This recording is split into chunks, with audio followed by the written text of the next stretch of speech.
রাধে রাধে বন্ধুরা, তোমরা কেমন আছো? আশা করি তোমরা সবাই ভালো আছো। যে যেখান থেকে আমার ভিডিওটা দেখছো তাদেরকে জানাই অনেক অনেক ভালোবাসা, বড়দের আশীর্বাদ আর ছোটোদের ভালোবাসা থেকে সকাল থেকে একটা সুন্দর মিষ্টি ব্লগ তোমাদের সাথে স্টার্ট করলাম। আশা করি তোমাদের ভালো লাগবে। তো ঘুম থেকে উঠেছি আরও আধ ঘন্টা আগে, কিন্তু ব্লগটা শুরু করলাম আরও আধ ঘন্টা পরে, কেন উপরে কিছু টুকটাক কাজ ছিল। তো সেই জন্য আর ভিডিওটা আমি তোমাদের সাথে স্টার্ট করতে পারিনি। তাই নিচে এলাম, আর এসে আজকে টেবিলটা একটুখানি স্কচ ব্রাইট ভিমবার দিয়ে ভালো করে সাবান দিয়ে পরিষ্কার করছি, কারণ আজকে নিরামিষ রান্না আমি বলবো না, মানে অনেক দিন ধরেই নোংরা হয়ে গেছে মানে টেবিলটা। তো রোজ তো আর সাবান দিয়ে মোছা হয় না, মানে 2 দিন 4 দিন ছাড়া ছাড়া মোছা হয়, আর যেদিন নিরামিষ হয় সেদিন আমি সাবান দিয়ে মুছি। তো আজকে একটু সাবান দিয়ে মুছে নিচ্ছি, টেবিলটা খুব নোংরা ছিল, আর একটু ভালো করে পরিষ্কারও করে নিচ্ছি। কারণ কী বলো তো, মানে এত তেল গাছটে আঠা হয়ে যায়, তার মধ্যে খাবার জিনিস রাখতে না কীরকম একটা ঘেনা ঘেনা লাগে। তো সেই জন্য ভালো করে টেবিলটাকে একটু সাবান দিয়ে মুছে নিচ্ছি। সকালবেলা উঠে যে কাজগুলো আজকে পারছি সেগুলো সবটাই তোমাদের সাথে শেয়ার করছি। আজকে সকালবেলা উঠে মানে কি বলবো, সকালের মর্নিং যে কাজগুলো রুটিনগুলো সেগুলো আজকে সমস্ত সেরে নিয়েছি। আর সকাল সকাল এই কাজগুলো সেরে নিলে সত্যি আমার অনেক সুবিধা হয়, অনেক সুবিধা হয়। মানে এই কাজগুলো সেরে নিতে রান্না করে নিলে কী হয় বলতো, রান্না করে শুধু চানটা করে নিলাম, হয়ে গেল, আর কোনো কাজ আমার আর বাকি থাকে না।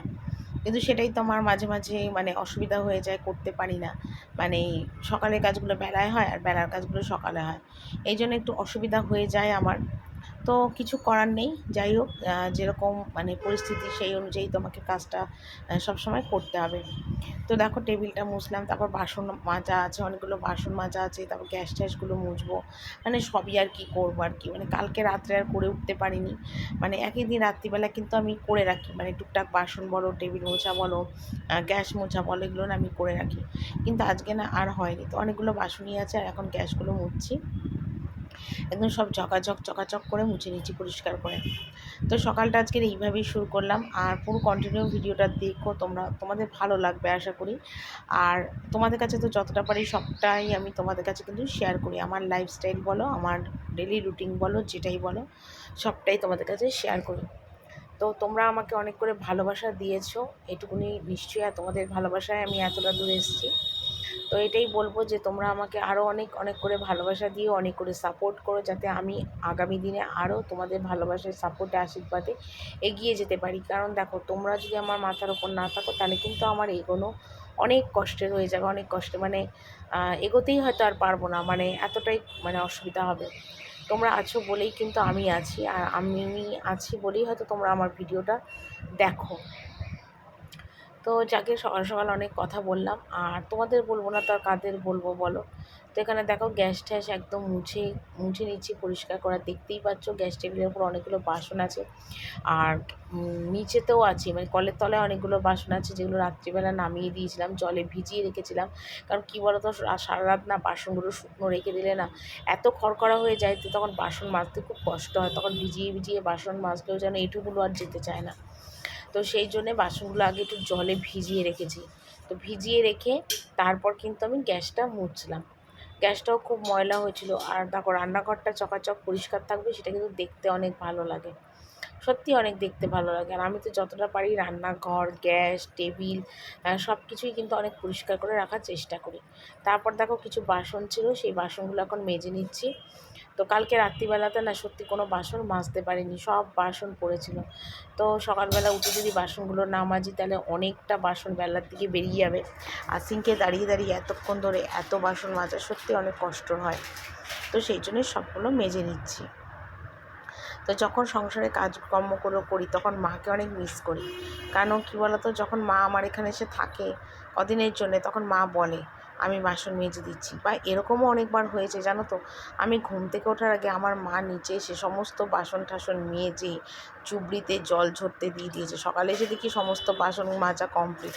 আমি মাকে এসে বলতাম, মা এত বাসন মাজলে তুমি, তোমার যদি শরীর খারাপ হয়? মা বলে কিছুই আমার হবে না, কারণ আমার মা একা মানুষ, বাড়িতে 2-4টে বাসন হয়, আর সেখানে আমার বাড়িতে তো পাহাড়ের মতন বাসন, আর সেখানে যদি এত বাসন মেজে শরীর খারাপ হয় তখন তো আমারই অসুবিধা হয়ে যাবে না। কারণ দেখো, মার ভালো হোক খারাপ হোক সব কিছু কিন্তু আমার দায়িত্ব, আমার ওপরেই পড়বে। তো সেই সব চিন্তা করে না মাথাটা এক সময় খারাপ হয়ে যায়। তো সেই সময়গুলো না মার কথা অনেক মনে পড়ে, যে মা বাসনটা মেজে জল ঝরিয়ে রাখতো, তারপরে আমার জানে যে আমি আবার একটু পরিষ্কার বেশি, মানে পিত করবো, সেই জন্য মা কী করতো, একেবারে বাসন টাসন মেজে গ্যাস ট্যাস মুছে একেবারে চান টান করে সোজা নিচে চলে আসতো, বলতো দেখ আমি কিন্তু জামা কাপড় ছেড়ে ফেলেছি, এরম মা বলতো। তো সেগুলোই আর কি মনে পড়ে। আর এখন একাই, আর আমার কাজ করে দেওয়ার মতো কেউ নেই, আর আমার দরদ দয়া মায়া ধরারও কেউ নেই যে কেউ দরদ দয়া মায়া ধরবে, সেই আশা আমি করি না। কারণ শ্বশুরবাড়িতে না, সত্যি কথা, যে দরদ দয়া মায়া ধরবে এই জিনিসটা অনেক শ্বশুরবাড়িতেই থাকে না, খুব কম শ্বশুরবাড়িতে। সেটা হলো মেয়েদের ভাগ্য। মেয়েদের ভাগ্য যদি ভালো হয় তাহলে সেই রকম ধরনেরই শ্বশুরবাড়ির মানুষজন পাওয়া যায়। তো সবার ভাগ্যে তো আর সমান হয় না, আমার ভাগ্য একরকম। তো সে ভাগ্যের সাথে আমি এখন মানে ভাগ্যকে বুঝে নিয়েছি বলতে পারো। ভাগ্য কি হবে আমার না হবে আমি সবটাই কিন্তু এখন বুঝে গেছি। আর এখানে দেখো ওপরে এলাম, আর এসে বিছানার চাদরটা দেখো তুলে নিলাম, বাড়ির শসা টসাগুলো খুললাম। আর আজকে দেখো এই নতুন চাদরটা পাচ্ছি। নতুন চাদর বলতে এই চাদরটা কিন্তু অনেক দিনের, দিন বলা বছর। অ্যাকচুয়ালি কী বলো তো, আমি না সবসময় ভালো চাদর পাতি না, আমি না খুব কিপটে ঝিপটে মানুষ। আমি ভাবি কি, যদি ভালো কিছু পাতি, ভালো কিছু পরি, ছিঁড়ে যাবে, আবার কিনতে হবে, যদি পয়সা না থাকে, কিনতে না পারি, তখন কি করব। তো সেই জন্য না সব জিনিসই না আমি গুছিয়ে গুছিয়ে রেখে দিই। তো দেখো একভাবে চাদর পাতি ভালো লাগে না সবসময় একঘেয়ে চাদর পাততে, তাই আজকে ভাবলাম এই চাদরটা পাতি। এই চাদরটা আরও 4-5 বছর আগের চাদর, পিওর কটন, জানো তো। আর চাদরটা কিন্তু দেখতেও খুব সুন্দর, যদিও কয়েকবার পাতা কাচার জন্য একটু কালারটা একটু 19-20 হয়েছে বটে, কিন্তু এমনি চাদরটা কিন্তু খুব সুন্দর দেখতে। আর বিছনায় পাতলেও অনেক সুন্দর লাগে। দেখবে বিছনায় যদি একটু সুন্দর চাদর পাতা যায়, তাহলে দেখবে ঘরের শোভাটাও কিন্তু অনেকটা বেড়ে যায়, ভালো লাগে আর কি। আর আমাকে তো জানোই, আমি 2 দিন ছাড়া ছাড়া, 1 দিন ছাড়া ছাড়াই বিছনার চাদর তুলি। আর এখন তো প্রচণ্ড গরম পড়েছে, যার জন্যে এখন 1 দিন ছাড়া ছাড়াই কিন্তু আমি বিছনার চাদরটা তুলে নিচ্ছি। কারণ মানে বিছনাতে মানে সারাক্ষণ থাকি, শুই, বসি সব কিছু। তো সেই জন্যে বিছনার চাদরটা কিন্তু এখন 1 দিন ছাড়া ছাড়া তুলি।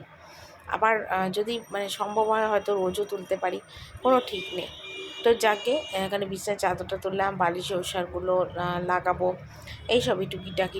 তারপর জামা কাপড় আছে প্রচুর, সেগুলোকে ভাঁজ করব। সত্যি সকাল থেকে উঠে একটা হাউস ওয়াইফের যে কত কাজ হয় মানে বলার মতনই না। আর তাছাড়া কি বলো তো, আমি রোজ কিন্তু মানে এই সব কাজগুলো কিন্তু রান্না করে এসে করি, কিন্তু আজকে আমি সকাল সকাল সেরে নিচ্ছি। হ্যাঁ, তার জন্য একটা কারণ আছে, তোমাদের দাদাভাই কিন্তু এখনও ঘুম থেকে ওঠেনি। ও ঘুম থেকে উঠলে আমার কাজের পণ্ড, উঠেই বলবে তুমি চলে এসো নিচে, চা খাবো একসাথে। ওর যে কী একটা সকালবেলা সবাইকে নিয়ে চা খাবে বুঝেই উঠতে পারি না। আরে আমি অনেকবার বলি যে আমার কাজ আছে, আমাকে এই কাজ করতে হবে, ওই কাজ করতে হবে, তোমার মা আছে, ছেলে আছে, ওদের সাথে চা খাও না, আমার কাজগুলো আমায় সারতে দাও। কিন্তু না, সে পাশে বসিয়ে চা খাবে। মাঝে মাঝে এত ভালোবাসা উতলে ওঠে বরের, আর কি বলবো, সেই বরের ভালোবাসা রাখার জায়গা পাই না। মনে হয় যেন মানে কোথা থেকে কি হয়ে গেল, স্বর্গ নেমে এলো বোধহয় আমার কপালে, এইরকম আর কি মনে হয় এক এক সময়। তো যাকগে, তো সেটাই বলছিলাম যে বর আমায় ছাড়া আবার চা খাবে না, এরকম অবস্থা। তো সেই জন্য কিছু আর বলি না, সকালবেলা ওই জন্য অনেকটা টাইম নষ্ট হয় চা খেতে খেতে।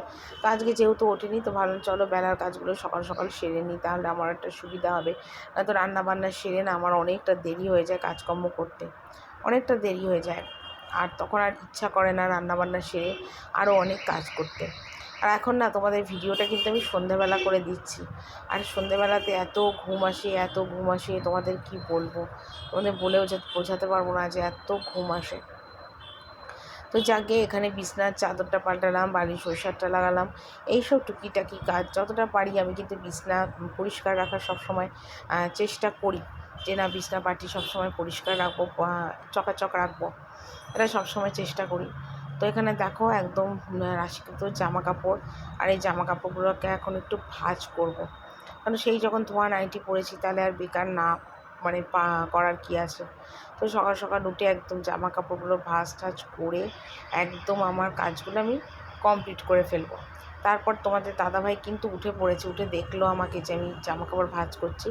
তো ওর মুখ টুক ধুয়ে টুকটাক ওর কাজ থাকে এদিক ওদিকে, সেগুলো সেরে নিচে যেতে যেতে বাজার করতে করতে আমার হাতের কাজ কিন্তু অনেকটাই এগিয়ে যাবে। তো সেগুলোর জন্য আমি এই কাজগুলো সব করে নিচ্ছি। তো যাকে ঘরের কাজগুলো করে নিলে সকাল সকাল আমার সত্যি অনেকটা সুবিধা হয়। আর যখন মা এসে আমার এখানে থাকে না, মা না জামা কাপড়গুলো ভাঁজ করে রাখে, তো মাকে বলি, মা জামা কাপড়গুলো ভাঁজ করছো করো, কিন্তু কোথায় কী রাখতে হবে তুমি রাখতে যেও না, আমি রাখবো।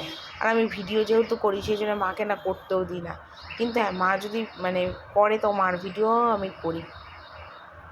তো এখানে দেখো জামা কাপড়গুলো অনেকগুলো, মানে ছেলের জামা, আমার জামা, বিছনার চাদর, মানে জামা কাপড়ের তো আর অভাব নেই, রাশিকৃত জামা কাপড়, সেগুলোকে সব এখন টুকটুক করে গোছাচ্ছি।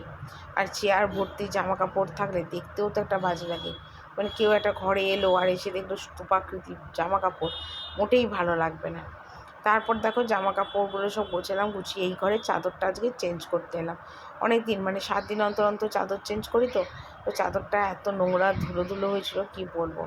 আর তোমাদের দাদাভাই কিন্তু মানে রোজ এই ঘরে এসে একটু শোয়, দোকানের কাজ করে, শোয়, ফোন ঘাটে, এইসব করে। তো সেই কারণের জন্য সপ্তাহে সপ্তাহে চাদরটা চেঞ্জ করে। আজকে দেখো একটা ভালো চাদরই পাচ্ছি।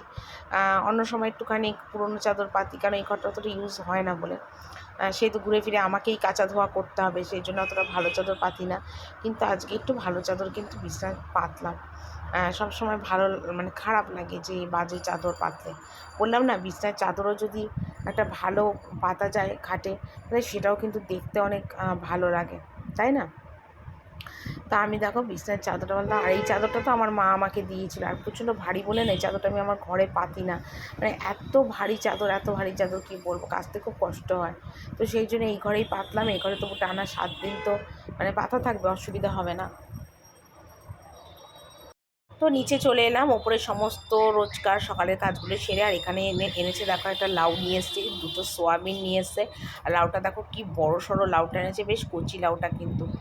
আর এখানে দেখো নিয়ে এসছে পটল আর পেঁপে। পেঁপেটা তো রোজ আমার জন্যই আনে, কারণ আমার জন্ডিস সেরে গেছে, কিন্তু আমার পেঁপে আমায় ছাড়েনি। আর এখানে দেখো বাঁধাকপি নিয়ে এসছে, আম নিয়ে এসছে, কাঁচা লঙ্কা নিয়ে এসছে। তো যে কাঁচা বাজারগুলো করেছে সেগুলো তোমাদের একবার দেখিয়ে দিলাম। আর এখানে এনেছে 2 কিলোর মতন আলু। আর নিয়ে এসছে দেখো এখানে হাঁসের ডিম নিয়ে এসছে, একটা রুই মাছ এনেছে, কারণ আমাদের শাশুড়ি আবার হাঁসের ডিম খায় না, তো ওনার জন্য একটা মাছ নিয়ে এসছে, কাতলা মাছ, আর খোসা ভর্তি দেখো মাছটা। আর নিয়ে এসছে চিংড়ি মাছ। চিংড়ি মাছগুলো দেখো কি বড় বড় চিংড়ি মাছ, মানে দুটো খেলেই তৃপ্তি হয়ে যাবে, এত সুন্দর চিংড়ি মাছগুলো এনেছে। তো ডিমগুলো সব আলাদা আলাদা করে নিয়েছি, কারণ কেউ খাবে বয়েল, কেউ খাবে রান্না মানে কষা, আবার কেউ কিন্তু খাবে অমলেট। আর এখানে দেখো ডালটাও ভিজিয়ে রেখেছি, মুসুরির ডালটা, আর ভাতটা কিন্তু এখানে বসিয়ে দিয়েছি। আজকে চালটা একটু বেশি নিয়েছি, ডিম রান্না হবে, ডিম খাইলে আমাদের বাড়িতে সবাই ভাত বেশি খায়। তো ওদিকে ভাত ভাত হয়ে গেছে, আর শাশুড়ির মাছের ঝোলটা বসিয়ে দিয়েছি। আর এখানে দেখো আমি ছেলের জন্য ডিমের অমলেট করছি, পেঁয়াজ দিয়ে নুন দিয়ে একটুখানি, কারণ বাবু ডিমের অমলেট ডাল সিদ্ধ এই দিয়ে ভাত খাবে, কারণ বাবু আবার ডিমের সিদ্ধটা না অতটা ভালোবাসে না খেতে, মানে অনেকবার দিয়েছি খায় না, মানে কি বলো তো ফেলে দেয়, মানে কুসুমটা যদিও খায় সাদা অংশটা খায় না। তো সেই জন্য এখন একটু পেঁয়াজ দিয়ে ডিমের অমলেট ভেজে দিই, দেখি ওটা বেশ তৃপ্তি করে খায়। তো সেই জন্য একটু ডিমের অমলেট ভেজে দিয়েছি, গরম গরম ভাত দিয়ে কিন্তু ডিমের অমলেট খেতে দারুণ লাগে। কে কে তোমরা এরকম কমেন্ট করে জানিও তো, যে ডিমের অমলেট দিয়ে ডাল সিদ্ধ খেতে ভালোবাসো। শুকনো ভাতও কিন্তু ভালো লাগে যদি একটা গোটা কাঁচা লঙ্কা মেখে নেওয়া যায়। তো আমি তো এখনও ডিমের অমলেট খাওয়া স্টার্ট করিনি, কারণ যতই হোক ভাজা পোড়াটা খাওয়া আমার একটু নিষেধ আছে, তো সেই জন্য অতটা ভাজা পোড়া আর কি খাই না। তবু মানে ইচ্ছা করে না তা না, মানে খাওয়ার ইচ্ছে হলে তো সেটা খেতেই হবে, বাদ দাও। তো এখানে দেখো ডিমের অমলেটটা ভাজা হলো, বাবুকে আবার ডাল ডিমের অমলেট দিয়ে খেতে দিয়ে দেবো। চলো তোমাদের আজকে দুপুরের মেনুটা দেখিয়ে দিই। এখানে দেখো প্লেন সাদা ভাত করেছি, এখানে আছে মুসুরির ডাল সিদ্ধ, এখানে একটু পেঁয়াজ কুচি আছে, আর পেঁপে করেছি চিংড়ি মাছের মাথা দিয়ে। ঠিক আছে, তোমরা জানি না কে কী করো, তো আমাদের বাড়িতে করেছি পেঁপে দিয়ে চিংড়ি মাছের মাথা দিয়ে। আর এখানে করেছি দেখো লাল লাল ডিমের, হাঁসের ডিমের ঝোল, একদম সর পড়ে গেছে দেখো ডিমটা দিয়ে। তো এটা করেছি আজকে হাঁসের ডিমের ঝোল। আর এখানে মাছ দিয়ে আলু দিয়ে চিংড়ি দিয়ে একটা রসা মতো করেছি। ঠিক আছে, এই হলো আজকে আমার দুপুরে মেনু। আমের চাটনিটা হচ্ছে। তো রান্নাবান্না কমপ্লিট করে আবার ওপরে এলাম, আর এসে এখন দেখো ঘর মুছছি। আমার ঘরটা মোছা হয়ে গেছে, শাশুড়ি ঘর, সামনে বারান্দাগুলো মোছা হয়ে গেছে। তো রোজ ওটার ভিডিও দিই বলে আজকে আর ওইটার দিকের ভিডিওটা শেয়ার করলাম না। তো আজকে এই ঘরটা মুছছি, কারণ সকাল সকাল উঠে বিছানার চাদর টাদরগুলো সব চেঞ্জ করেছিলাম, একটু ধুলো ধুলো নোংরা হয়েছিল। আর এখন দেখতেও পাচ্ছ মেঝেটা লাল মেঝে হয়ে গেছে সাদা, যদিও রোজ আমি ঘর ঝাড় দিয়ে মুছা সম্ভব হয় না। তো ভাবলাম চলো রান্নাবান্না যখন কমপ্লিট হয়েই গেছে তাহলে ঘরটা একটু মুছে নিই। তো সেই জন্যই ঘরটা একদম ভালো করে দেখো মুছে নিচ্ছি। আর এই ঘরটারগুলো মোছা হয়ে গেলে সোজা চলে যাবো স্নানে। মোটামুটি আমার কাজ আর কি কমপ্লিটই। কিন্তু একবার ভেবেছিলাম ঘর মুছবো না, কিন্তু তারপর চিন্তা করলাম যে না, ঘরটারগুলো একটু মুছে নিই, কারণ ধুলো ধুলো হয়ে গেছে। আর একবারে যদি বেশি ময়লা ধুলো হয় না, তখন না ঘর মুছতে আমার খুব কষ্ট হয়। মানে এক ঘর 3বার করে জল পাল্টে পাল্টে মুছতে হয়, না তো না কাদা কাদা হয়ে যায়, আর মোছাটাও ঠিক ভালো হয় না। তো সেই কারণের জন্যে ভালো করে দেখো ঘরটা, মানে কি বলবো, ঘরটা আর কি মুছে দিচ্ছি। তো তোমাদের দাদাভাই তো দোকান অনেকক্ষণ আগেই বেরিয়ে গেছে, আর আমার কাজগুলো আমি সেরে নিচ্ছি। বাড়িতে দেখবে কোনো পুরুষ মানুষ থাকলে না, সত্যি কথা কাজ করতে খুব অসুবিধা হয়, ভীষণ অসুবিধা, খ্যাক খ্যাক করে, এই কেন করছো ওই কেন করছো। আর নিজের মতো নিজে একা একা কাজ করে নিলে অনেকটা আমার সুবিধা হয়, কেউ কোনো বিরক্ত করে না, অসুবিধা হয় না। তো এটাই হলো কথা। তো তোমাদের তো দেখিয়ে দিলাম কি রান্না বান্না কী করেছি না করেছি। আর এদিকে ততক্ষণে ঘরগুলো মুছে নিই। তো উপরে ঘর দিয়ে মুছে, বারান্দা দিয়ে সব মুছে চলে এলাম। দেখো এখন আবার মুছছি এই সিঁড়ি। এই সিঁড়িটা মোছা হয়ে গেলে আমার পুরো কমপ্লিট, মানে কি আর বলবো তোমাদের, মোটামুটি সবটাই কমপ্লিট। আর এটা করলে সোজা চলে যাবো স্নানে। আর এত গরম লেগে গেছে না, রান্না সকাল থেকে উঠে তো দেখতেই পাচ্ছ প্রচুর কাজ করছি। আর ঘড়িতে বাজে কিন্তু আমার প্রায় 4টের মতন বাজে। তো চলো বন্ধুরা, আজকের ভিডিওটা কিন্তু এখানেই শেষ করছি। কালকে আমাদের সুন্দর ভিডিও নিয়ে চলে আসবো। আশা করি তোমাদের ভিডিওটা অনেক ভালো লাগবে, আর অনেক অনেক করে আমাকে ভালোবাসা দিও, সাপোর্ট করো, এইটুকুনি তোমাদের কাছে চাই। চলো আজকের মতন বিদায় নিলাম, কালকে আবার একটা নতুন ভিডিও নিয়ে চলে আসবো। টাটা, সবাই ভালো থেকো।